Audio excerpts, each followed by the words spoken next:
자, 반갑습니다. 배동찬 교수의 맛있는 돈 이야기의 배동찬입니다. 자, 여러분 반갑습니다. 집을 안 파는 이유 7가지와 그러다가 한 방에 가는 이유에 대해서 한번 이야기를 나눠보도록 하겠습니다. 먼저 정부는 이렇게 생각을 하고 있겠죠. 2021년 6월 1일부터 다주택자 양도세, 종합부동산세가 중과세가 되지 않습니까? 더 강화되는데요.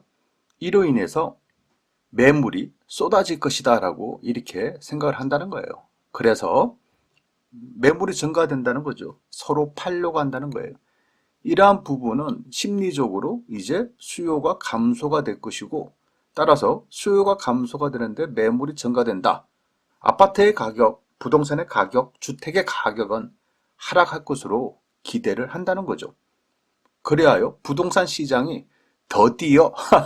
그래요.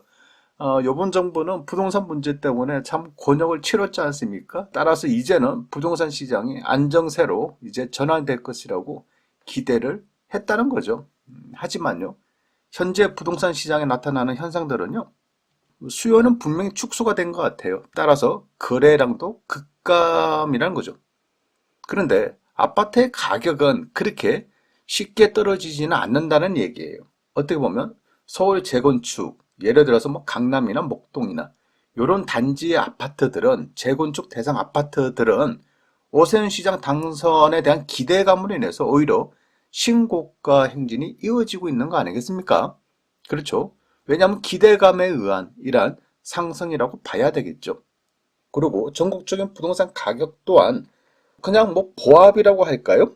크게 오르는 것도 없고 그렇다고 또 크게 떨어지는 것도 없다. 이렇게 말씀을 드릴 수가 있다는 거예요.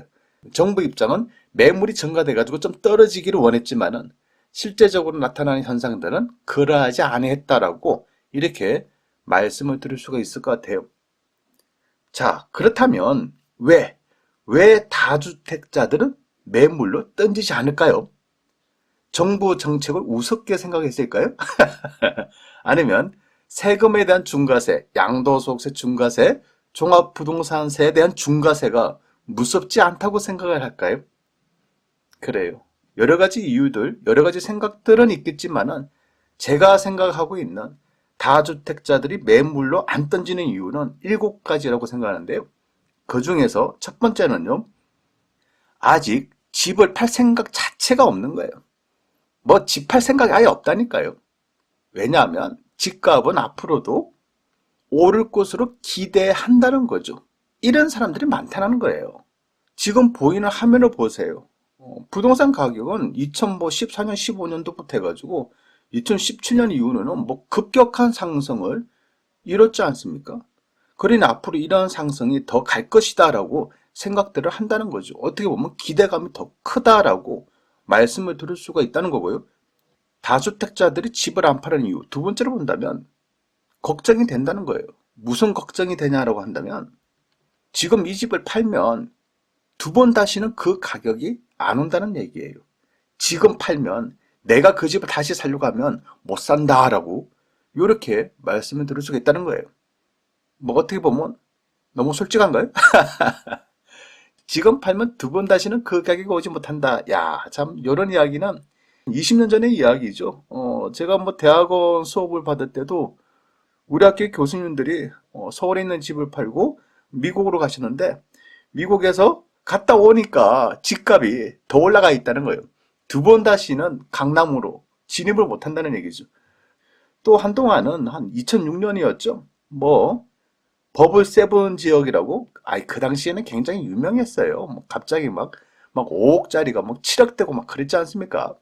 그랬는데 버블 세븐 지역에 있는 아파트를 그냥 팔았어. 팔고 1년, 2년 지나서 살려고 하니까 그 가격에 사지 못한다는 얘기예요. 지금에 와서도 똑같은 얘기지 않습니까? 내가 만약에 2017년도, 18년도에 아파트를 팔았어. 지금 그 가격에 그 아파트를 살려고 하면 살 수가 없다라는 얘기예요. 실제 그렇잖아요. 예? 집을 팔았더니 3억 올랐다, 5억 올랐다, 뭐 10억 올랐다 등등등.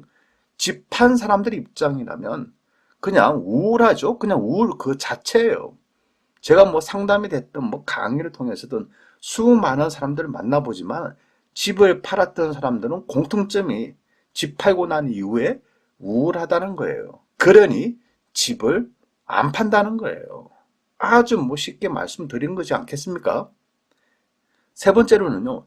2년마다 전세금이 올라가니까 현금이 들어온다는 얘기예요. 6년 전에 전세금이 5억인데 2년이 지나서 보니까 4년 전엔 전세금이 6억이었다. 플러스 1억이 현금 1억이 생겼다니까요. 또 2년이 지나니까 전세금이 이제 2억이 더 올랐다는 얘기예요. 그러니 2년마다 한 번씩 전세금, 오른 전세금으로 인해서 현금이 들어온다는 거예요. 현금이.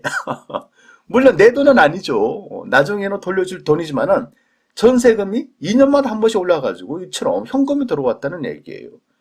이 돈으로 생활비도 하고 세금도 납부하고 다 하지 않습니까?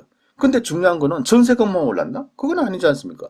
전세금도 오르고 매매금도 올랐으니까 기쁨이죠, 기쁨. 이러니 집값은 집값대로 오르고 전세금은 전세금대로 오르니 2년마다 한 번씩 또 전세금, 오른 전세금으로 인한 목돈까지 생기니 그다지 팔고 싶은 마음이 없을 수밖에 없다는 얘기예요. 그렇지가 않나요? 네 번째로 본다면 팔면 자산의 감소가 이루어진다는 얘기예요. 예를 들어서 아파트를 팔면 자산의 감소가 발생되는데요. 흔히 자산은 자본 플러스 부채라고 보죠. 여기서 자본이라는 것은 내 돈을 얘기하고 부채는 빚을 얘기하겠죠. 이를 부동산에 접목을 시키면요. 자산은 아파트 가격을 의미하죠. 자본은 내 돈을 의미하고 부채는 전세금 또는 융자금을 의미한다는 거예요. 한 가지 사례를 든다면 아파트 가격이 10억이야. 그러면 자산이 10억이라는 얘기죠. 그런데 이 아파트 가격 10억 중에서 내 돈은 3억밖에 안 들어갔다는 얘기예요. 나머지는 부채인 전세금이 7억이라는 얘기죠. 그런데 내가 이 집을 팔았어. 나는 4년 전에 이 집을 5억 주고 샀는데 지금 10억이야. 그러면 양도소득세 매덕 두드러 맞는 거예요. 매덕. 10억대 자산이 매덕대 자산으로 축소가 된다는 얘기예요.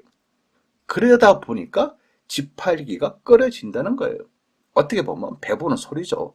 어떤 사람들은 기획부동산 땅 잘못 사가지고 매덕을 날리고 상가 잘못 사가지고 매덕을 날리는 사람들이 얼마나 많습니까?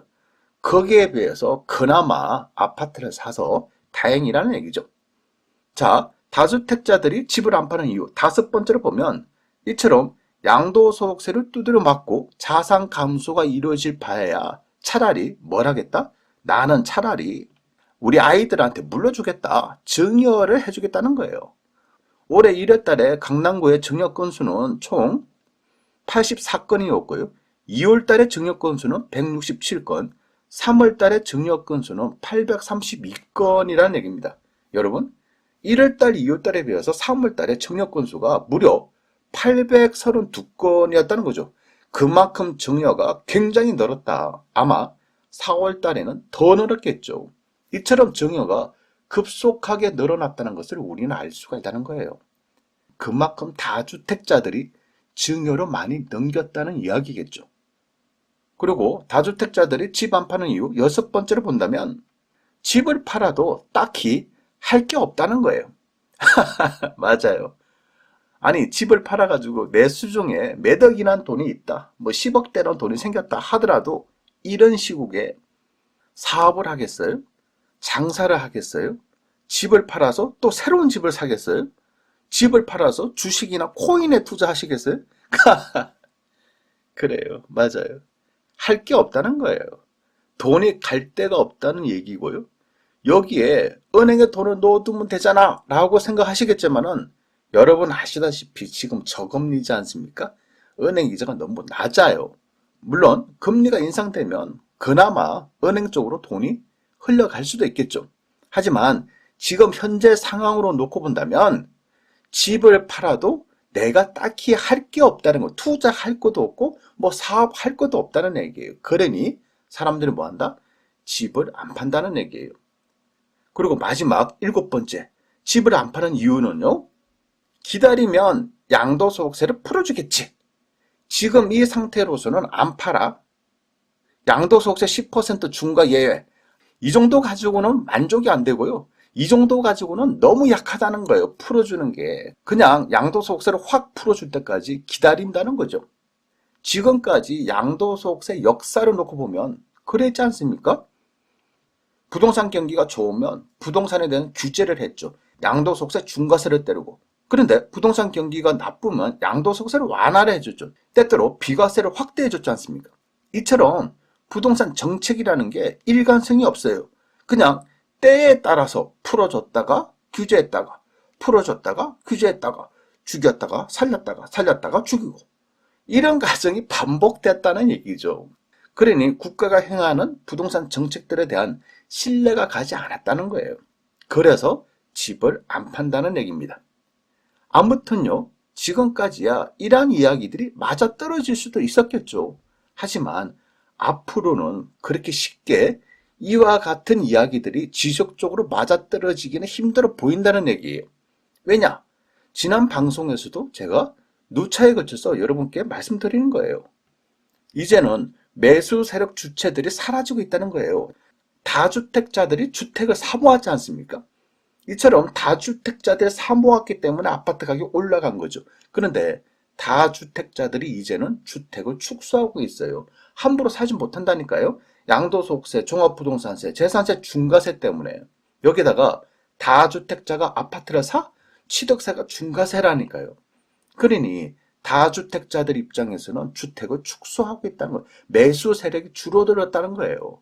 여기다가 개인들, 법인 투자 아시지 않습니까? 축소하고 있다니까요. 그리고 투자 세력들도 있지 않습니까? 어떻게 해가지고 뭐 기타 등등 해가지고 뭐 와 집어넣고 와 나오고 또 와 집어넣고 와 나가고. 그런데 그런 사람들조차도 이제는 뭐다? 투자의 사람들이 줄어들었다는 거예요. 여기에 금리 인상까지 이어진다면 매물은 증가되고 매수세는 감소할 수밖에 없다는 얘기죠. 이럴 가능성이 매우 높아 보인다는 얘기예요. 이러한 영향으로 인해서 그동안 상승하였던 집값과 전세금까지 하락세로 전환한다면 혹시라도 시간이 지난 후에 만약에 세입자가 전세금을 빼주세요라고 그러한 순간 전세금이 하락한 순간 그러한 순간에는요 말 그대로요 한 방에 매물들이 쏟아질 가능성이 많아 보인다는 얘기예요. 물론 그러한 시기가 언제 올지는 아무도 모르죠. 올 하반기에 올지 내년에 올지 내후년에 올지 아무도 모르지만은 분명한 거는 미국이 됐든 우리나라가 됐든 금리를 인상하려고 하고 있다는 부분, 매수 세력들이 많이 줄어들었다는 부분, 이런 부분은 확실하다는 거예요. 따라서 지금까지는요, 집 안 파는 이유, 진짜 이유가 7가지가 분명히 존재했어요. 하지만 이러한 진짜 이유 7가지조차도 한순간에는 아무것도 아니었음을 알 수 있는 때도 반드시 올 수 있다는 얘기예요. 왜냐하면 부동산은 마냥 매년 오르기만 한 건 아니다는 얘기죠. 분명한 거는 지금 보이는 화면처럼 서울과 수도권의 아파트가 급락하는 시기, 폭락하는 시기, 이러한 시기도 존재했다는 얘기예요. 따라서요, 지금의 시기는요, 무작정 사면 오른다고 말하는 시기, 무작정 버티면 오른다고 말하는 시기가 아니라 모든 것에 있어서 조심한 시기라고 분명히 말씀드리고 싶다는 거예요. 이상까지 배종찬 교수의 맛있는 도움 이야기였습니다. 감사합니다.